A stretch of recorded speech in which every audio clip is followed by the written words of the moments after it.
नमस्कार दोस्तों, स्वागत है आप सभी लोगों का ऑनलाइन क्लास में। और मैं हूं पीसी पंत। आप लोगों के लिए लेकर आया हूं दोस्तों आज एक नया टॉपिक, और जिसका नाम है नदी तंत्र एवं झीलें और ताल।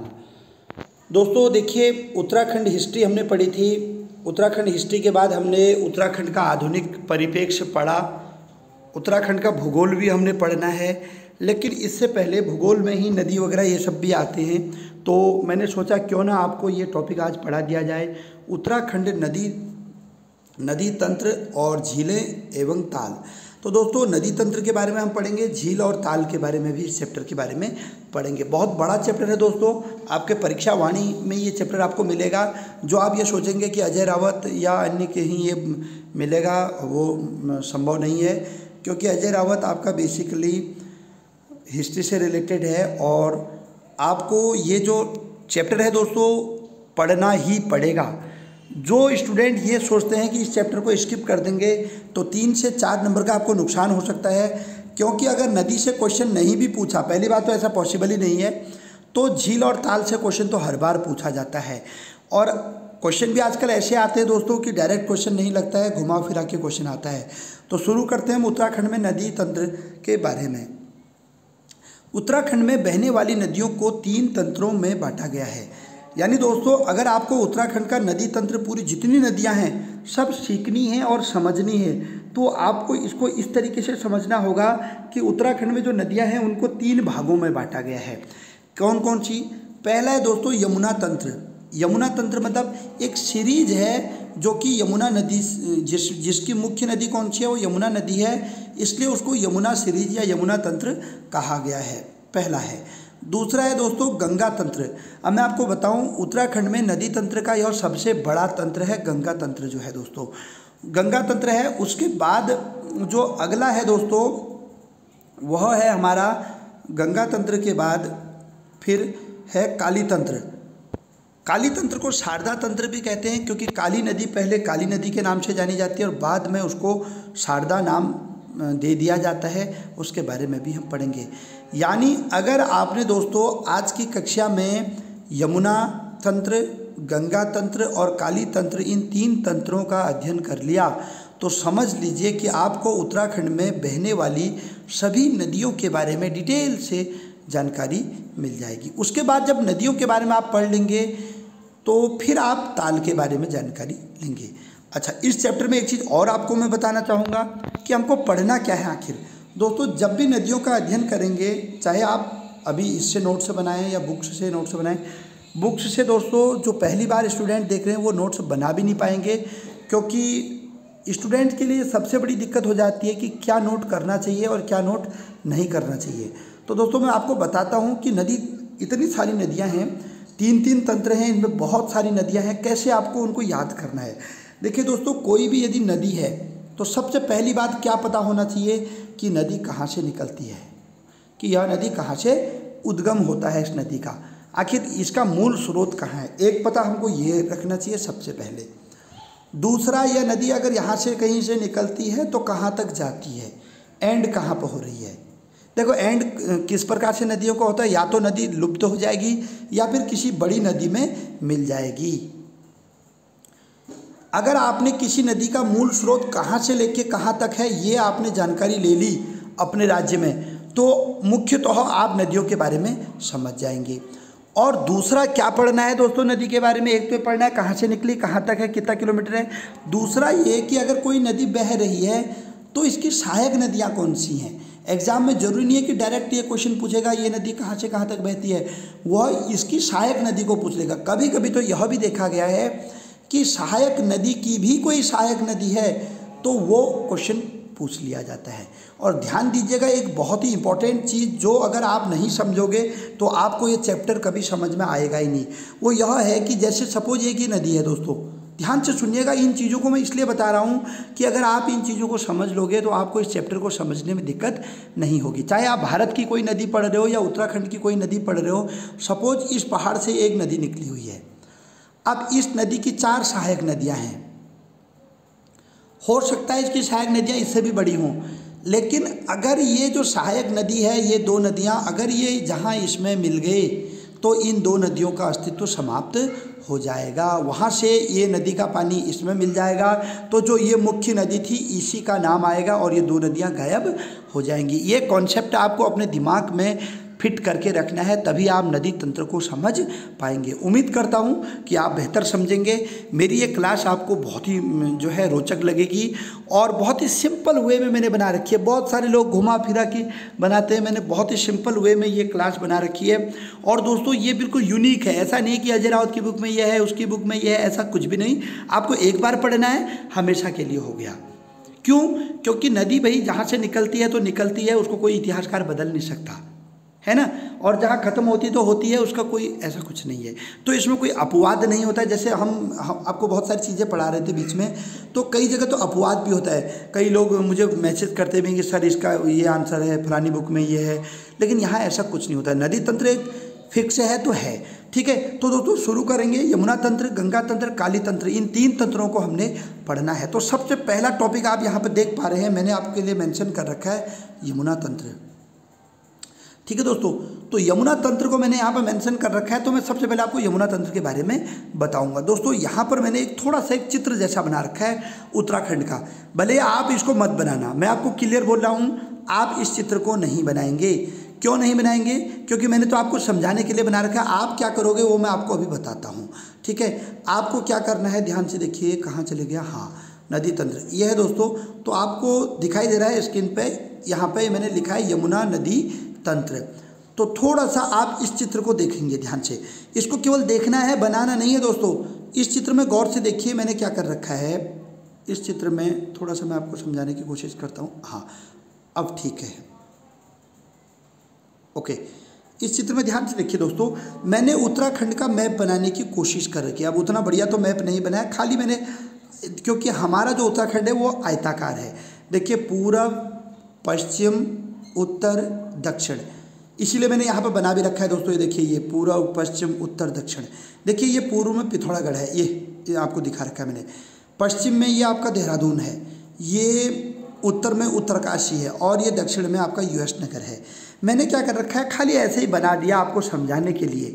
ये देखिए, ये ऊधम सिंह नगर के बगल में नैनीताल है, ये पिथौरागढ़ के बगल में अल्मोड़ा है, ये टिहरी है, यहाँ पर देखो ये देहरादून है, ये चमोली है। अच्छा, अल्मोड़ा और टिहरी कहीं लगते नहीं हैं, वो तो दरअसल यहाँ गढ़वाल जगह कम थी। तो ये देखिए पौड़ी है, रुद्रप्रयाग है, ये सब ऐसे खाली मैंने मैप 13 जिलों को इसके अंदर रख दिया आपको समझाने के लिए। लेकिन दोस्तों आपको ये सब बनाने की कोई आवश्यकता नहीं है। मेरा मेन मोटो क्या है वो मैं आपको बताता हूँ। वो यह है दोस्तों, ये आपको उत्तरकाशी दिख रहा है यहाँ पर देखिए, ये जो उत्तरकाशी है, इस उत्तरकाशी से देखिए जो मैं ये बना रहा हूँ, ये नदी बह रही है। यह नदी है दोस्तों यमुना नदी। अब आपको क्या नोट करना है वो मैं अभी आपको बताऊंगा, पहले समझ लीजिए। उत्तरकाशी के यमुनोत्री नामक स्थान से ये नदी, देखो यमुनोत्री ये स्थान है उत्तरकाशी का, यहाँ से ये नदी निकल रही है यमुना नदी। ध्यान से सुनिए।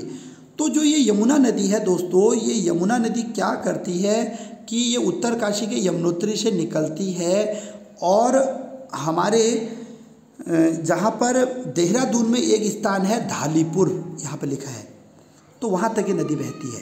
तो आपका सीधे सीधे पॉइंट क्या बना, आपको एग्जाम में कोई ऐसे चित्र बनाओ थोड़ी ना कहेगा, आपका पॉइंट बना कि यमुना नदी उत्तरकाशी के यमुनोत्री से निकली और धालीपुर तक। और कितना किलोमीटर है मैं बता दे रहा हूँ, 136 किलोमीटर है। अभी आपको नोट नहीं करना है, जो आपको नोट करना है मैं आपको बताऊँगा अभी। उसके बाद दोस्तों इसकी सहायक नदियाँ हैं। तो इस यमुना की एक बड़ी सहायक नदी है जिसका नाम है टोंस नदी। आप ये देख पा रहे हैं टोंस नदी, ये मैंने चित्र बना दिया, ठीक है। तो टोंस नदी, यहाँ पर मैंने लिखा हुआ डाक पत्थर देहरादून में है, कालसी के पास में। वहाँ पर इस नदी में जो है यमुना नदी में टोंस नदी मिल जाती है।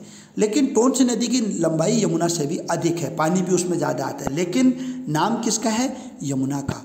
तो यमुना नदी दोस्तों उत्तरकाशी से निकली, और छोटी छोटी सहायक नदियाँ और भी हैं, लेकिन मुख्य सहायक नदी कौन सी है, टोंस नदी। ये देखो, ये ऐसे नदी आई और यहाँ पर देखिए टोंस नदी इसमें मिल गई। उसके बाद धालीपुर के बाद आप उत्तराखंड के मैप में भी देखोगे ये वाला हिस्सा पूरा हिमाचल प्रदेश का है। यहाँ पर हरियाणा है, ये इस तरफ हरियाणा हो जाता है, ये आपका HP हिमाचल प्रदेश दिखाई दे रहा है। तो हिमाचल प्रदेश में ये नदी चली जाती है, कौन, यमुना नदी, और वहाँ से होते हुए फिर उत्तर प्रदेश आती है। आपको पता है आगरा यमुना के ही किनारे है, इलाहाबाद में गंगा नदी में मिल जाती है और दिल्ली भी यमुना नदी के किनारे है। तो ये तो आप सीधे सीधे आप ये सब आपको कुछ नहीं देखना है, तो मैंने खाली ऐसे ही बना दिया। आपको क्या समझना है, यमुनोत्री से धालीपुर 136 किलोमीटर, और इसकी सहायक नदी कौन सी है, टोंस नदी। अब आपको नोट क्या करना है वो मैं आपको बताता हूँ दोस्तों। नोट करना है आपको, देखिए यहाँ से ध्यान से, ये देखिए मैंने पहला पॉइंट क्या लिखा है, इसको नोट जरूर करना है। यमुना नदी का उद्गम उत्तरकाशी जिले के यमुनोत्री ग्लेशियर के यमुनोत्री कांठा नामक स्थान से हुआ। दोस्तों यमुनोत्री गंगोत्री बोलते हैं ना, वो यही स्थान है, यमुनोत्री कांठा भी उसको बोला जाता है। यहाँ से इस नदी का उद्गम हुआ है। एक पॉइंट आपके लिए इंपॉर्टेंट है, ठीक है, वो मैंने आपको मैप में समझा दिया। आपके घर में अगर मैप है या फिर गूगल से मैप निकाल सकते हैं, वहाँ भी आपको ये साफ साफ दिखाई देगा। और दोस्तों मैं आपको बताऊं, मैंने अपने कोचिंग में जहाँ पर भी बैठा हूँ बहुत बड़ा मैप रखा है, तो करीब 50 रुपये का बहुत बड़ा मैप आ जाता है, आपके घर में होना चाहिए। उस मैप में आप इस नदी को बढ़िया से देख भी सकते हो। और जो आपकी बुक में मैप दे रखा है दोस्तों बहुत छोटा है, उससे आप कुछ भी सही से नहीं समझ पाओगे। उसके बाद आगे बढ़ते हैं दोस्तों। यह नदी देहरादून जिले में बहते हुए, यहाँ पर देखिए मैंने जो मेंशन कर रखा है, यह नदी देहरादून जिले में बहते हुए राज्य से बाहर हिमाचल प्रदेश की ओर चली जाती है। राज्य में यमुनोत्री से धालीपुर तक इसकी लंबाई 136 किलोमीटर है। कहाँ से निकली, यमुनोत्री से, कहाँ तक, धालीपुर तक, कितना किलोमीटर है, 136। क्लियर, आपको पता चल गया, ठीक है। ये काम की चीज़ें हैं दोस्तों, अगर जिसको ये नहीं पता तो ये उसको ABCD ही नहीं पता नदियों की, ठीक है। तो आपको मैं बता दूँ, यमुना तंत्र सबसे छोटा तंत्र है। इसकी सहायक नदियाँ कौन कौन सी, अब यमुना की बहुत सारी सहायक नदियाँ हैं, देखिए मैंने यहाँ मेंशन कर रखा, आप नोट कर लेंगे कौन कौन है। ऋषि गंगा, हनुमान गंगा, कृष्णागाड़, कमलगाड़, बनाड़गाड़, पुजियारगाड़, टोंस, आसन। तो दोस्तों इतनी सारी सहायक नदियाँ मैं भी समझ सकता हूँ आप याद नहीं कर सकते हो, लेकिन दोस्तों टोंस वेरी इंपॉर्टेंट है, आसन वेरी इंपॉर्टेंट है। हर साल यहाँ से क्वेश्चन आता है, और मैं आपको बताऊँ वन विभाग के पेपर में ये आसन से क्वेश्चन आया था एक, ठीक है, आया था कि आसन जो बैराज है या आसन वेस्टलैंड जो है 2005 में बना था, ये किस जंतु के लिए, किस प्राणी के लिए संरक्षित है, तो आपका आंसर था पक्षी के लिए। तो ये क्वेश्चन आया भी था, बहुत सरल क्वेश्चन था, वन विभाग फॉरेस्ट गार्ड के पेपर में पूछा गया था। आसन नदी वहाँ बहती है इसलिए उसके नाम पे वो आसन बैराज पड़ गया था, ठीक है। चलिए आगे बढ़ते हैं दोस्तों। सबसे मुख्य सहायक नदी है टोंस नदी, देखिए वेरी इंपॉर्टेंट। और मैं आपको बताऊँ दोस्तों, आप अगर मैंने इसमें मेंशन नहीं किया होगा तो आप नोट कर लीजिएगा, टोंस नदी का एक और नाम है दोस्तों, वो है तमसा नदी। क्या है, तमसा। तमसा नदी पश्चिम की नदी है, इसलिए इसको तमसा नदी भी कहा जाता है। पुराणों में इसका बहुत योगदान है, बहुत ही इसका नाम है। यह उत्तरकाशी जिले के बंदरपूंछ पर्वत के पास रूपिन सुपिन दो नदियों के मिलने से बनती है। तो दोस्तों ये भी उत्तरकाशी से निकलती है, लेकिन कहाँ से, बंदरपूंछ का एक पहाड़ है, ऐसे बंदरपूंछ के पहाड़ के पास में दो ग्लेशियर हैं या दो नदियां हैं कह लीजिए, एक है नदी रूपिन और दूसरी है सुपिन। तो रूपिन सुपिन जो नदियां हैं उनका जहाँ पर मिलन होता है दोस्तों, ऐसे रूपिन आ रही है और सुपिन आ रही है, यहाँ पर मिलन होता है, तो इसी नाम स्थान को रूपिन सुपिन ग्लेशियर कह दिया जाता है। आगे चल के इस चैप्टर में आप पढ़ोगे ग्लेशियर, जब मैं आपको पढ़ाऊंगा तो रूपिन सुपिन ग्लेशियर कहाँ है, उत्तरकाशी में है। तो बंदरपूंछ पर्वत के पास में रूपिन सुपिन दो नदियों के मिलने से रूपिन सुपिन ग्लेशियर बनता है, वहाँ से ये नदी जो है निकलती है, कौन सी, टोंस नदी। रूपिन नदी के बारे में थोड़ा सा मैं आपको बता दूँ, कभी कभी एग्जाम में आ सकता है, और ये दोस्तों आपकी बुक में ऐसे रूपिन नदी नहीं दे रखी है। रूपिन नदी जो है डोगरा क्वार क्षेत्र हिमाचल प्रदेश से निकलती है और कहाँ, उत्तरकाशी में आती है। रूपिन जो है, सुपिन जो नदी है दोस्तों स्वर्गारोहिणी ग्लेशियर से निकलती है। वेरी इंपॉर्टेंट क्वेश्चन है दोस्तों, एग्जाम में बहुत आता है कि स्वर्गारोहिणी ग्लेशियर कहाँ है, उत्तरकाशी में है, वेरी इंपॉर्टेंट। इस ग्लेशियर से तो क्या होता है, एक जगह से रूपिन आती है, एक जगह से सुपिन आती है, मिल जाती है, इस मुहाने को रूपिन सुपिन ग्लेशियर कहा जाता है, और यहाँ से नदी निकलती है टोंस नदी। पश्चिम की सबसे इंपॉर्टेंट नदी है, यानी उत्तराखंड में पश्चिमी भाग में बहने वाली सबसे लंबी नदी है, ठीक है। क्यों, क्योंकि यमुना नदी की लंबाई 136 है, टोंस नदी की लंबाई 148 किलोमीटर है। मैंने यहाँ मेंशन कर रखा है, देखिए इसे तमसा नदी भी कहा जाता है। तो दोस्तों उम्मीद करता हूँ अभी तक का आपको ये समझ में आया होगा, और इतना समझाने के बाद भी समझ में नहीं आ रहा है तो दोस्तों कुछ नहीं करना है, चुपचाप परीक्षा वाणी की बुक खोलना, 2 बार उसको पढ़ना, 3 बार उसको पढ़ना, पढ़ते जाना, चौथी बार मेरी वीडियो देखना, अपने आप समझ में आ जाएगा। और दुनिया की ऐसी कोई चीज़ नहीं है, और मैं तो ये दावे के साथ कह रहा हूँ कि जितनी सरल लैंग्वेज में मैं पढ़ाता हूँ, समझाता हूँ, शायद कोई कोचिंग वाले इतने सरल लैंग्वेज में पढ़ाते हैं। दरअसल दोस्तों कोचिंग में ये भी होता है कि कोचिंग इंस्टीट्यूट के जो डायरेक्टर हैं अपना एक पर्सनालिटी डेवलपमेंट के लिए ऐसी भाषा का जो है प्रयोग करते हैं कि जो छात्रों को अटपटी लगती है और उनके समझ में नहीं आ पाती है, तो ऐसा भी होता है। लेकिन दोस्तों मैं जो हूँ, मैंने कभी किसी कोचिंग में पढ़ाई नहीं की, ये मैं अपनी बात आपको बता दूँ। मैं सेल्फ स्टडी की और उससे चीज़ों को सीखा, और जिस रूप में मैंने सीखा उसी रूप में मैं आपको सिखाने की कोशिश करता हूँ। इसलिए बेहतर लगता है छात्रों को, और लोग बोलते भी हैं कि जब आप समझाते हैं तो हमें बड़ा आसान लगता है, जबकि वो बहुत कठिन चीज़ है। और दोस्तों ये इतनी इम्पोर्टेंट चीज़ें हैं कि आसान नहीं है, लेकिन दोस्तों वेरी सिंपल, कुछ भी नहीं। देखो मैं फिर से बना दे रहा हूँ, देखो ये यमुनोत्री ग्लेशियर है, यहाँ से नदी निकली, ऐसे समझिए ये नदी जा रही है आपकी यमुना नदी, 136 किलोमीटर है ये, ओके। अब यमुनोत्री कहाँ है? उत्तरकाशी में यमुनोत्री कांठा, यमुनोत्री ग्लेशियर एक ही बात है। यहाँ से नदी निकली ढालीपुर नामक स्थान पे। ढालीपुर कहाँ है? चक्राता देहरादून वाले क्षेत्र में, यानी डाक पत्थर से भी आगे। डाक पत्थर का है कालसी नामक स्थान पे, उससे भी आगे है। तो यहाँ से इधर फिर कहाँ चली जाएगी? हिमाचल प्रदेश में। कौन? यमुना नदी। लेकिन इसमें एक दूसरी नदी मिल रही है, कौन? टॉन्स नदी। ये इससे भी, इसका रास्ता जो है वो इससे भी लंबा है, 148 किलोमीटर का, घूम फिर के रूपिन सुपिन ग्लेशियर से आई और इसमें मिल गई। मैंने क्या बोला था? चाहे नदी बड़ी हो लेकिन उसका अस्तित्व समाप्त हो जाएगा। अब ये यहाँ से देखो, ये डाक पत्थर से ढालीपुर तक क्या कहलाएगी? जो टॉन्स नदी है वो भी यमुना ही कहलाएगी, क्योंकि यमुना का महत्व ज़्यादा है। अब समझ में आ गया होगा दोस्तों। तो उसके बाद अब यहाँ पर समझिए, यह देहरादून में डाक पत्थर नामक स्थान पर यमुना नदी में मिल जाती है। उसके बाद देहरादून के रामपुर मंडी नामक स्थान पर आसन नदी यमुना में मिलती है। तो दोस्तों दूसरी नदी कौन सी है? वो है आसन नदी। और कहाँ पे मिलती है? देहरादून के रामपुर मंडी। तो एक जगह है उसका नाम है रामपुर मंडी, वहाँ पर इसमें अगली नदी मिल जाती है, एक और सहायक नदी जिसका नाम है आसन नदी। ठीक है दोस्तों, तो आसन नदी यमुना में मिलती है। यह देहरादून के आसारोणी नामक स्थान से निकलती है। अब आपको दोस्तों एक क्वेश्चन तो ये बन गया कि आसन नदी कहाँ से निकलती है? आसारोणी ग्लेशियर से या आसारोणी नामक स्थान से। और कहाँ तक बहती है? रामपुर मंडी तक। बहुत छोटी सी नदी है, कोई बड़ी नदी, उसकी लंबाई वगैरह नहीं पूछेगा। लेकिन दोस्तों एक बार समूह गौ में एग्जाम में ऐसे क्वेश्चन आया था, रामपुर मंडी नामक स्थान कहाँ है? और दोस्तों मैं आपको बोल रहा हूँ एग्जाम में होता यही है कि एग्जाम में एकदम क्वेश्चन आ जाता है और हम बेवकूफ़ बन जाते हैं। चलिए आज आप अपने दोस्तों से पूछिएगा कि कई दोस्तों से पूछना रामपुर मंडी नामक स्थान का है, बहुत सारे लोग तो कंफ्यूज हो जाएंगे। रामपुर मंडी से लोग रामपुर उत्तर प्रदेश समझेंगे, लेकिन नहीं। रामपुर मंडी नामक स्थान कहाँ है? रामपुर मंडी नामक स्थान देहरादून में है। और दोस्तों रामपुर के नाम से एक किला भी है, रामपुर का किला। अगर जिन लोगों ने ध्यान दिया हो तो उत्तराखंड में एक बेसन आता है बहुत ही फेमस, जिस पैकेट के बाहर लिखा होता है रामपुर का किला। तो दोस्तों रामपुर का किला जो है वो काशीपुर में है। ये भी मैं आपको बता दूं, बहुत इंपॉर्टेंट क्वेश्चन है। अगर एग्जाम में कभी आ गया तो आधे लोग तो घायल हो जाएंगे क्वेश्चन देख के ही। रामपुर का किला काशीपुर में है, और उस किले के नाम पे वहाँ पर एक फैक्ट्री है बेसन की, तो वो रामपुर का किला के नाम से बेसन भी बिकता है। ये मैं आपको बता दे रहा हूँ, ठीक है। तो रामपुर मंडी नामक स्थान पर ये आसन नदी में मिल जाती है, ठीक है। चलिए आगे बढ़ते हैं। इस प्रकार यमुना नदी और उसकी सहायक नदियों के तंत्र को यमुना तंत्र कहते हैं। पूरे भारत में यमुनोत्री से इलाहाबाद तक इसकी लंबाई 1384 किलोमीटर है, पूरे भारत में जो यमुना नदी है, ठीक है।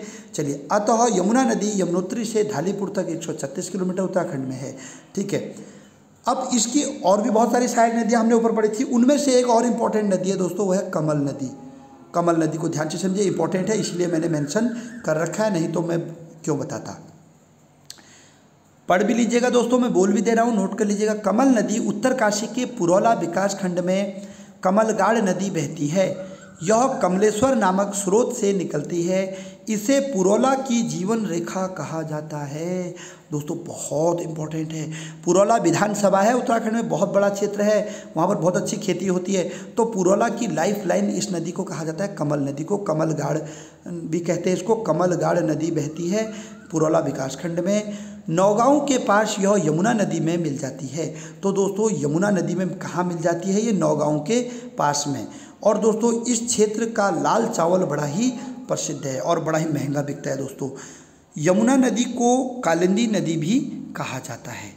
ठीक है, तो यमुना नदी को क्या कहा जाता है? कालिंदी नदी भी कहा जाता है। तो दोस्तों ये था आपका यमुना तंत्र। यमुना तंत्र में अगर आपने इतना भी पढ़ लिया तो दोस्तों समझ लीजिए आपने यमुना तंत्र की पूरी स्टडी कर ली। लेकिन फिर से कहूँगा 100% तो कुछ भी नहीं होता है, लेकिन जितना पढ़ लो उतना कम है।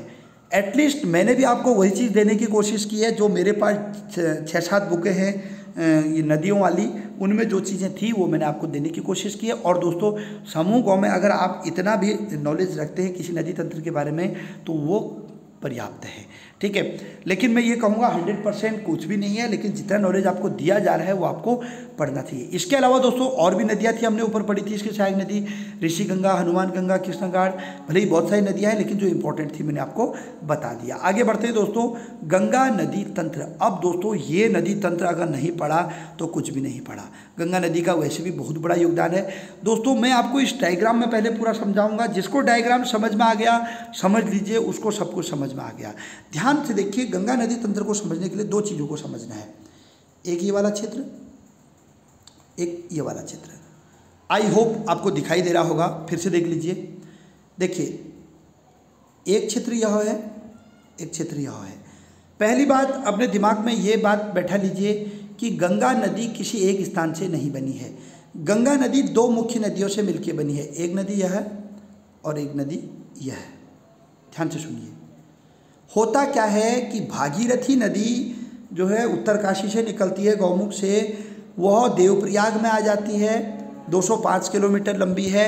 और अलकनंदा नदी जो चमोली से निकलती है वह 195 किलोमीटर, वह भी देवप्रयाग में आती है। तो गंगा नदी जो है वह भागीरथी प्लस अलकनंदा के संगम से देवप्रयाग से बनती है। और आपको बताऊं उत्तराखंड में जबकि ये 2 नदियां बहुत लंबी हैं, लेकिन गंगा नदी मात्र 96 किलोमीटर है ओनली। ऐसा क्यों दोस्तों? ऐसा इसलिए क्योंकि देवप्रयाग टिहरी से गंगा बनी। देवप्रयाग टिहरी जिले में है, ठीक है, और वहाँ से लेके हरिद्वार तक गंगा नदी है उत्तराखंड में, हरिद्वार से आगे उत्तर प्रदेश में चली जाती है। तो पहले इस कॉन्सेप्ट को समझिए। ये देखो मैंने चित्र किस प्रकार से बना रखा, अब आपको ज़्यादा बेहतर समझ में आएगा। देखिए पूरा चित्र मैंने इस तरीके से बना रखा है। ये देखिए ये नदी निकली आपकी, इसको समझिए भागीरथी हो गई। ये देखिए आपका अलकनंदा, बहुत सरल शब्दों में। आज जो लोग पहली बार नदी तंत्र को पढ़ रहे हैं, इसको देखने के बाद जिन लोग, कई लोग मेरे क्लास में ऐसे भी हैं जो पहली बार उत्तराखंड की जो है क्लास ले रहे हैं, उत्तराखंड की नदी ही पहली बार पढ़ रहे होंगे, तो वो तो ये सोचेंगे कि साक्षात हमें गंगा नदी के दर्शन आज हो गए। मैं आपको इस डायग्राम में साक्षात दर्शन करा दूंगा और आज आपको बहुत सारी ऐसी चीज़ें सीखने को मिलने वाली हैं दोस्तों जो शायद आपने कभी सुनी भी नहीं होंगी। लेकिन ऐसा नहीं है, करीब 100 के करीब लोग हैं क्लास में, आधे लोग इन चीज़ों को पहले से जानते हैं। ठीक है, मैं ये नहीं कह रहा हूँ सब लोगों को, लेकिन दोस्तों ज्ञान जितना बांटो, जितनी बार पढ़ो उतनी बार कुछ नया सीखने को तो मिलता ही है। ठीक है, तो दोस्तों समझिए, पहले हम क्या करेंगे, इस नदी को समझ लेंगे, भागीरथी नदी को पूरा। क्यों? क्योंकि भागीरथी नदी 205 किलोमीटर लंबी है, काली के बाद दूसरी सहायक नदी, सबसे बड़ी नदी है उत्तराखंड की। और इसके साथ साथ इसकी सहायक नदियाँ पूरा पढ़ लेंगे। उसके बाद हम अलकनंदा पढ़ेंगे, पूरा इसकी स्टडी कर लेंगे। इस प्रकार से हमारी गंगा नदी बन जाएगी। ठीक है दोस्तों, चलिए आगे बढ़ते हैं, सिखाता हूँ मैं, इसमें आपको बताने की कोशिश करता हूँ। देखिए दोस्तों, सबसे पहले भागीरथी नदी है। ये देखिए भागीरथी नदी जो है वो उत्तरकाशी के गौमुख से निकली हुई है। तो गौमुख से जब ये निकली हुई है तो सबसे पहली इसकी जो सहायक नदी है दोस्तों वो है रुद्र गंगा। क्या नाम है इसका? रुद्र गंगा। चित्र में आप देख सकते हैं, बाद में आराम से स्किप करके चित्र भी बना सकते हैं। चित्र बनाना चाहिए आपको, मैं जब इधर अभी रोकूंगा वीडियो तो फिर आप वीडियो को रोक करके फिर बना सकते हैं। तो रुद्र गंगा इसकी सहायक नदी है, सबसे पहले वहीं पर मिल जाती है दोस्तों। उसके बाद जो दूसरी नदी है दोस्तों इसकी सहायक, वो है आपकी जो है जाड़ गंगा। जाड़ गंगा जो है दोस्तों वो भैरव घाटी में मिल जाती है। किसमें? इस भागीरथी नदी में, ठीक है। उसके बाद अगली नदी है दोस्तों केदार गंगा, वो केदार ताल से निकलती है। मैं सब आपको लिखाऊंगा अभी आगे, अभी यहाँ पे नोट नहीं करना है आपको, केवल देखना है। उसके बाद असीम गंगा नदी मिलती है दोस्तों, और उसके बाद शिया गंगा नदी मिलती है। फिर उसके बाद क्या होता है दोस्तों, जब आप कभी मैप भी ध्यान से देखोगे तो ज़्यादा समझ में आएगा। उत्तरकाशी जिले से देहरादून जिले में यह नदी ना आकर के बल्कि कहाँ चली जाती है, टिहरी में। ध्यान दीजिएगा कि भागीरथी नदी कभी भी देहरादून जिले में नहीं आती है, बल्कि कहाँ आती है, टिहरी में। तो टिहरी में जब भागीरथी नदी आती है तो सबको पता है टिहरी में क्या है, टिहरी डैम। देखो मैंने यहाँ पर टिहरी डैम का चित्र बना रखा है। अब टिहरी डैम दो नदियों के संगम पर है, भागीरथी और भिलंगना। सबको पता है, सभी ने पढ़ रखा है। जिसे नहीं पढ़ रखा है तो बचपन में छोटी कक्षाओं में तो पढ़ा ही होगा। अब भिलंगना नदी कहाँ से आई दोस्तों, ये देखिए ये भिलंगना नदी आ रही है देखो, और ये भागीरथी है। इनके दोनों के संगम पे क्या बन गया, टिहरी डैम बन गया। अब भिलंगना नदी कहाँ से निकली दोस्तों, भिलंगना नदी निकली खतलिंग ग्लेशियर से। अभी मैंने नीचे मेंशन कर रखा है, अभी समझ में आपको आ जाएगा। तो खतलिंग ग्लेशियर से भिलंगना नदी निकली और यहाँ पर डैम बन गया। लेकिन दोस्तों एग्ज़ाम में वो ऐसा न पूछ के भिलंगना नदी की सहायक नदियों को पूछ लेगा आपसे। तो दोस्तों भिलंगना नदी की जो सहायक नदी है वो है बाल गंगा, दूध गंगा, धर्म गंगा। ये तीन नदियां हैं दोस्तों। तो ये तीन अलग अलग नदियां हैं, बाल गंगा, दूध गंगा, धर्म गंगा। तो इस प्रकार की जो तीनों नदियां हैं ये मिलके भिलंगना नदी में मिल जाती हैं आगे चल के, और भिलंगना किसमें मिल जाती है, भागीरथी में। तो टिहरी डैम के बाद फिर पानी जब आगे जाता है टिहरी में ही, तो आगे चल के देवप्रयाग आ जाता है। देवप्रयाग में जब ये नदी भागीरथी होती है तो इस तरफ से दूसरी तरफ से जो है अलकनंदा नदी आ जाती है। तो इन दो नदियों का देवप्रयाग टिहरी में संगम होता है। तो यहाँ से बन जाती है दोस्तों गंगा। ये देखिए गंगा नदी पौड़ी होते हुए फिर ऋषिकेश होते हुए कहाँ चली जाती है, हरिद्वार, और हरिद्वार से फिर उत्तर प्रदेश में चली जाती है। सबसे लंबी उत्तर प्रदेश में है गंगा नदी, सबको पता है, ठीक है। चलिए आगे बढ़ते हैं। तो इस प्रकार से इसका एक छोर तो ये समाप्त हुआ। लेकिन दोस्तों यहाँ पर जो देवप्रयाग में जब इन दो नदियों का संगम होता है तो इन दो नदियों को कहते हैं सास और बहू नदी। जो भागीरथी नदी है दोस्तों इसकी लंबाई भी अधिक है, तो इसको सास कहा जाता है, और अलकनंदा को कहा जाता है बहू। तो एग्जाम में अगर कभी आएगा क्वेश्चन, सास और बहू नदी का संगम कहाँ होता है दोस्तों, देवप्रयाग में। तो ऐसा ही दोस्तों एग्जाम में कई बार पूछ लिया गया है क्वेश्चन। अगर मैं यही क्वेश्चन आपसे पूछूँ ऐसे ही एक उल्टा क्वेश्चन कि सास बहू खेत, सास बहू का खेत नामक स्थान कहाँ है, तो दोस्तों आपको कमेंट करके मुझे आज बताना है कि सास बहू का खेत नामक स्थान कहाँ है। तो देखते हैं किसको पता है, ठीक है, कमेंट करके बताइएगा। तो एक छोर हमने पढ़ लिया, दूसरा छोर हम समझेंगे अभी ये वाला, ठीक है, अलकनंदा का। तो दोस्तों अलकनंदा के बारे में थोड़ा सा समझिए।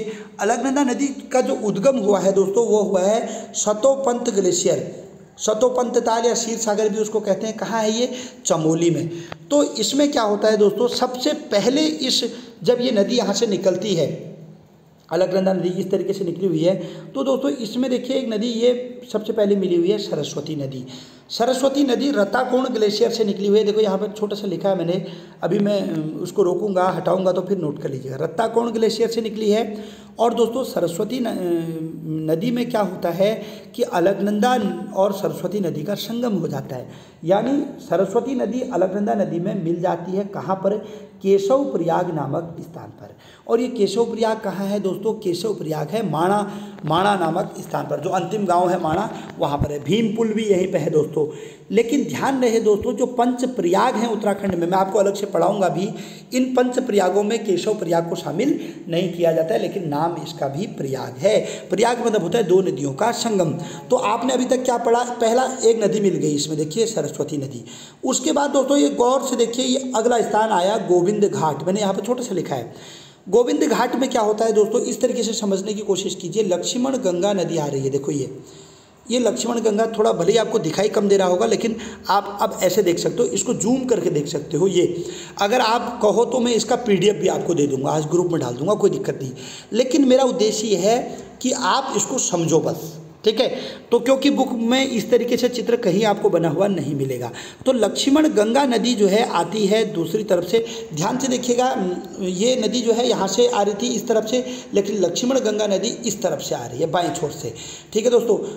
तो जब ये आती है बाएं छोर से जब आती है तो यह गोविंद घाट नामक स्थान पर अलकनंदा नदी में मिल जाती है। यह क्वेश्चन दोस्तों शीतपाल के पेपर में पूछा गया था कि गोविंद घाट किन दो नदियों के संगम पर स्थित है, लक्ष्मण गंगा और अलकनंदा के संगम पर। तो दोस्तों गोविंद घाट में क्या होता है, अलकनंदा नदी में लक्ष्मण गंगा नदी मिल जाती है। उसके बाद अलकनंदा नदी थोड़ा सा आगे तक जाती है दोस्तों। यहाँ पर अगला पॉइंट आता है, तो विष्णु गंगा नदी इसमें मिल जाती है। अभी मैं सब पढ़ाऊंगा, विष्णु गंगा कहाँ से निकली, क्या निकली, सब बताएंगे। विष्णु गंगा नदी निकली तो यहाँ पर हो गया दोस्तों विष्णु प्रयाग।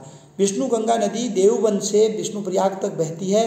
तो विष्णु प्रयाग इसलिए बोला जाता है क्योंकि अलकनंदा नदी का यहाँ पर संगम हो जाता है। और दोस्तों पंच प्रयागों में यह पहला प्रयाग है। ध्यान से सुन लीजिए, पंच प्रयाग मतलब क्या है, 5 ऐसे स्थान हैं जहाँ पर 2 नदियों का संगम हो रहा है। वो कौन कौन है मैं ऐसे ही बता दे रहा हूँ। विष्णु प्रयाग, नंद प्रयाग, कर्ण प्रयाग 3 हो गए। उसके बाद आपका रुद्र प्रयाग 4 हो गया। ये देखिए रुद्र प्रयाग जो जिला है मुख्य, और 5वां है देव प्रयाग। अब आप इसमें देखेंगे दोस्तों 3 अकेले विष्णु प्रयाग, नंद प्रयाग, कर्ण प्रयाग चमोली जिले में है, और रुद्रप्रयाग तो रुद्रप्रयाग जिले में है ही, और देवप्रयाग टिहरी में है।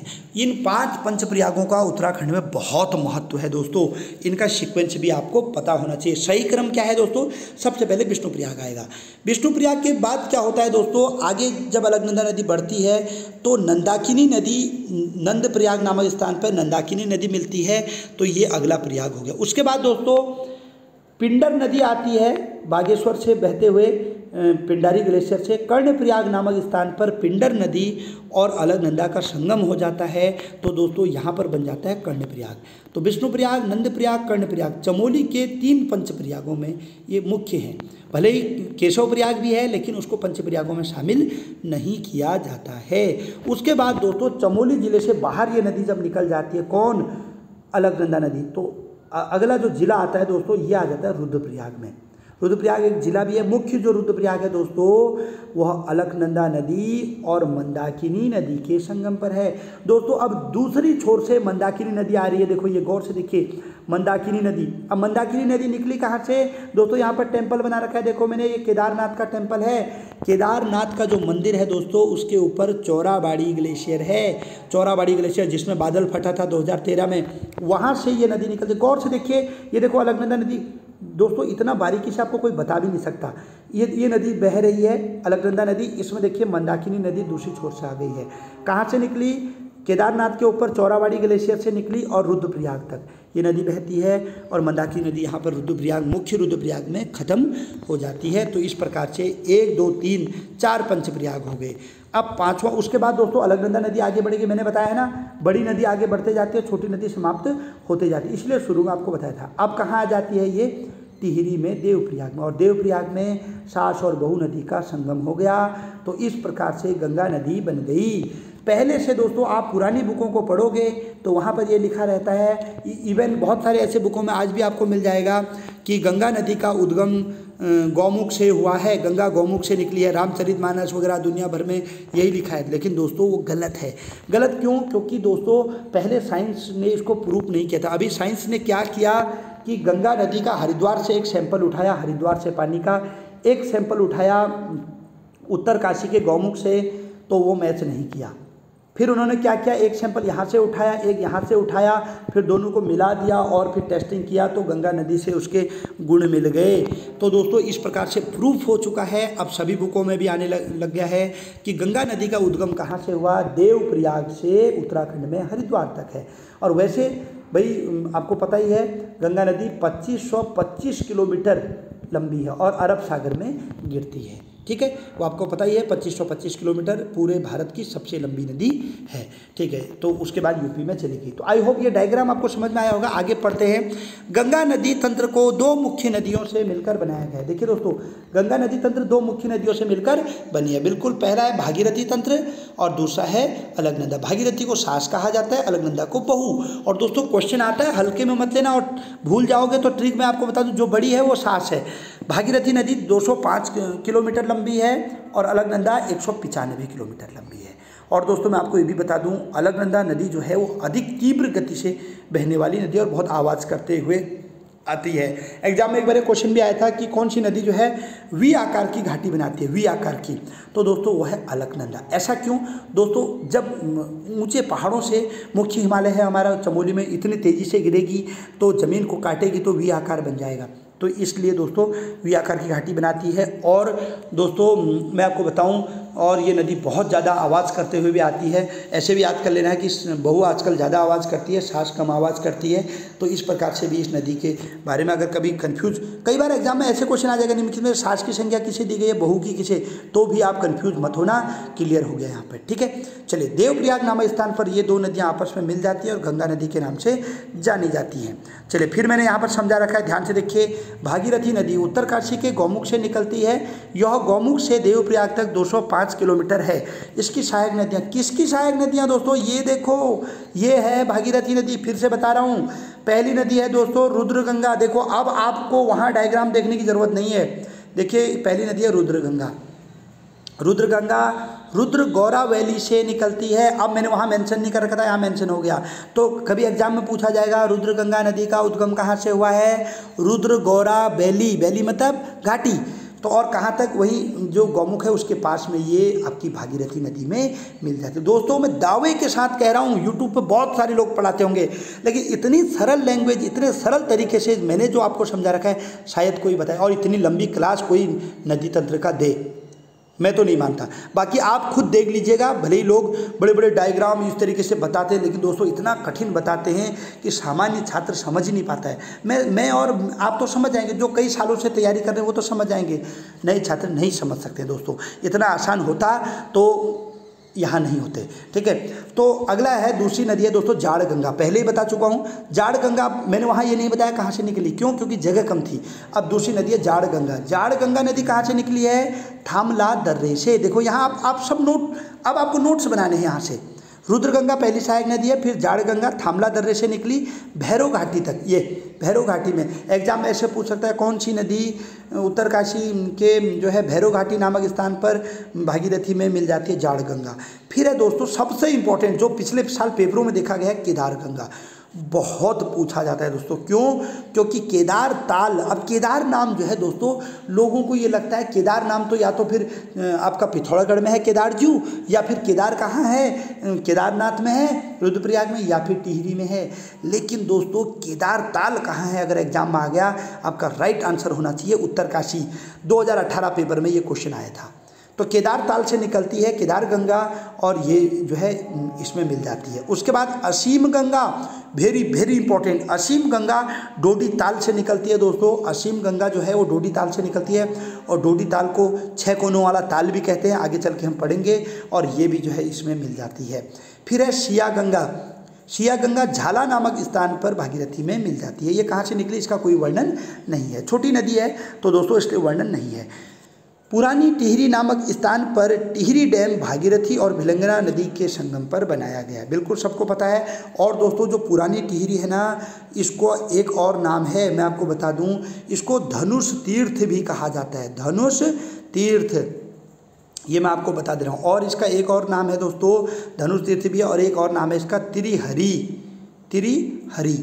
और दोस्तों ये क्वेश्चन धनुष तीर्थ वाला इस बार वन विभाग के पेपर में आ गया था, और आयोग वाले ऐसे गधा बैठे हैं, उन्होंने देवप्रयाग को सही दिया। लेकिन दोस्तों चिंता मत कीजिए, उस पर प्रत्यावेदन लगाया गया है, आपको जब भी आंसर की आएगी उसको सही करके देंगे वो, ठीक है। तो धनुष तीर्थ किसे कहा जाता है? टिहरी को ही कहा जाता है। भिलंगना नदी का उद्गम खतलिंग ग्लेशियर से, उस समय मैंने आपको बताया था ना कि यहाँ पर देखो ये टिहरी बाद है, यहाँ पर भिलंगना नदी आ रही है, तो भिलंगना नदी कहाँ से निकली? खतलिंग ग्लेशियर से। और एक नई रोचक बात आपको बता दूँ दोस्तों, जो एक खतलिंग ग्लेशियर है ना, इस खतलिंग ग्लेशियर की खोज इंद्रमणि बडोनी ने की थी, ठीक है, ये भी इंपॉर्टेंट है। दूध गंगा, बाल गंगा, धर्म गंगा, ये नदियाँ भिलंगना की सहायक नदियाँ हैं, पहले ही बता चुका हूँ।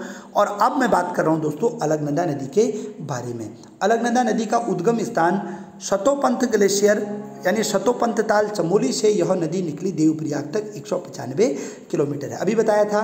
सहायक नदियाँ कौन कौन सी हैं दोस्तों? लक्ष्मण गंगा या हेम गंगा भी उसे कहते हैं, गोविंद घाट नामक स्थान पर अलकनंदा में मिल जाती है, पहले ही बता दिया, ओके। फिर मैंने आपको बताया सरस्वती नदी। सरस्वती नदी रत्ताकोण ग्लेशियर से निकली केशव प्रयाग माणा तक, ठीक है। फिर विष्णु गंगा नदी को पश्चिमी धौलीगंगा भी कहते हैं, ये ध्यान रखना चाहिए। एक पूर्वी धौलीगंगा कहाँ है? पिथौरागढ़ में। देववन से ये नदी निकलती है, उस समय मैंने कहा था ना कहाँ से निकली, बताऊंगा। देववन से विष्णुप्रयाग तक बहती है। फिर नंदाकिनी नदी है दोस्तों, नंदा घुंघुटू, वेरी इंपॉर्टेंट है, नंदा घुंघुटी या घुंघुटू जो भी लिखो, 2 बार बोल दे रहा हूँ, नंदा घुंघुटी या नंदा घुंघुटू एक ही बात है, स्थान का नाम है, वहाँ से नंदप्रयाग तक बहती है। और दोस्तों जो नंदाकिनी नदी है ना, इसका जल देवताओं को नहीं चढ़ता है, उसके पीछे बहुत सारे कारण हैं, आगे कभी बताऊँगा।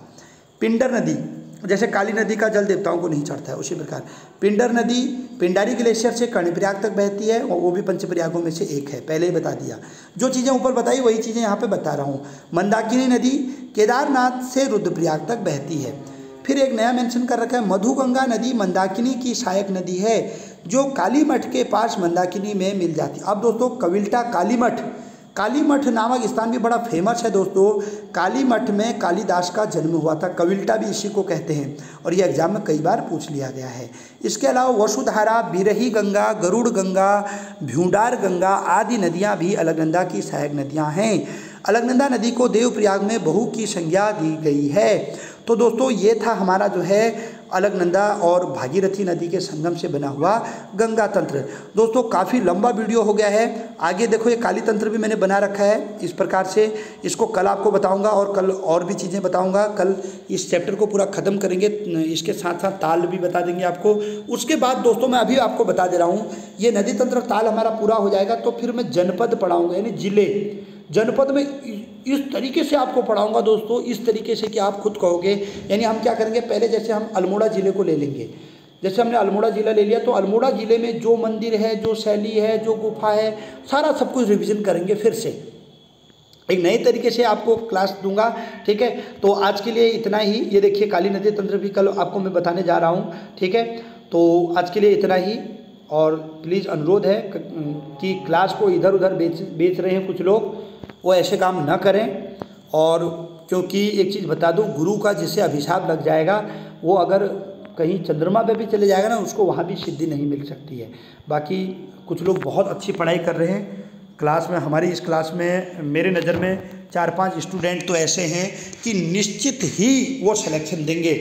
और मुझे तो देखो, मेरे लिए सब बराबर है, चाहे एक आदमी सिलेक्शन दे, चाहे 10, चाहे 100 लोग सिलेक्शन दे, मुझे तो सिलेक्शन से मतलब है। ठीक है, और मैं यही चाहूँगा कि मेरे बताई हुई चीज़ें आपकी समझ में आए, बस। ठीक है, दैट्स ऑल। बाकी तो आपको मेहनत करनी है, और आपको और भी सब्जेक्ट पढ़ाऊँगा इस बार। जय उत्तराखंड, जय देवभूमि।